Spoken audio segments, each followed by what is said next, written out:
In the previous video, we created a multi-surface model using Quick Surface. In this video, we'll create a single, lofted surface using splines that we slice from the mesh. Let's open the file Port Scan 2 from the Recent Documents list. The Quick Surface model is still visible, so we'll hide it. We'll choose the View tab and display the Levels Manager. First, we'll name Level 1, Quick Surface. We'll then add a new level and name it Lofted Surface. Finally, we'll hide Level 1, choose the Reverse Manager, and highlight the mesh. Let's choose Right gview and unzoom 80%. Before slicing the mesh, we'll create a spline to use as a guide curve so the cross-sections are approximately normal to the centerline. Let's choose the Wireframe tab and then choose Spline-manual. We'll click to create the first 3 points to make the spline perpendicular to the left edge. We'll then follow the center of the mesh. We'll finish by making the spline perpendicular to the right edge. Let's press Enter and then Escape. Next, we'll use the Slice Mesh button to open the Create Slice dialog. We'll then set direction to curve. If the model contains multiple curves, we choose the Select button and then select the Guide curve. We want a dozen or so slices, so we'll first enable Use Multiple Slices. We'll then increase the number of slices to 12.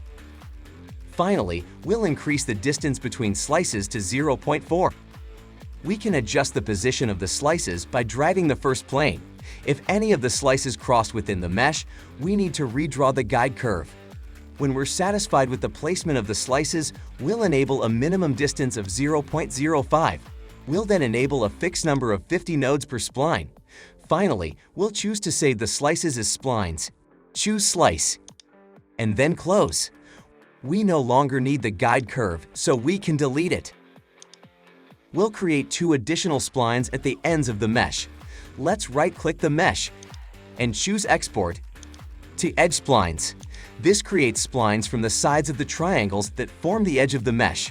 We can now clear the mesh highlight and view the splines. We cropped the mesh in an earlier video, so the edge splines are planar. Before using these splines to loft a surface, we'll refit them to smooth out any irregularities in the edge. This isn't always necessary, but it is in this case.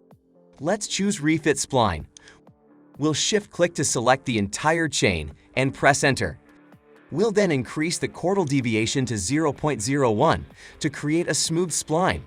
Finally, we'll choose to delete the original spline and select OK and New. Let's repeat for the other end and choose OK. We'll clear the result color before continuing. Let's choose the Home tab. If we enable the Endpoint display, we can see where the splines break. The endpoints on the slices form a smooth curve. We need to create endpoints on the edge splines to follow this trend.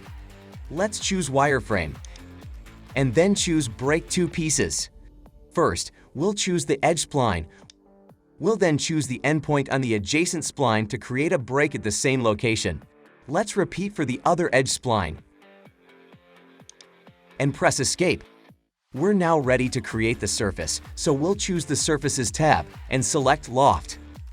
In the Wireframe Chaining dialog, we'll choose the Chain method. We'll then select the individual splines, making sure the direction arrows point in the same direction. If not, we can change them using the Reverse button.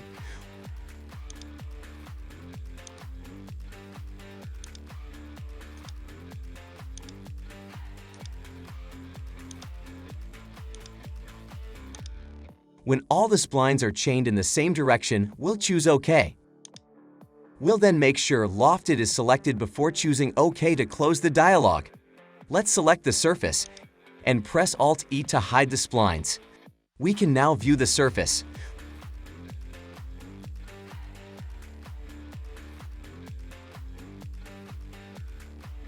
When we're satisfied with the result, we can save the file.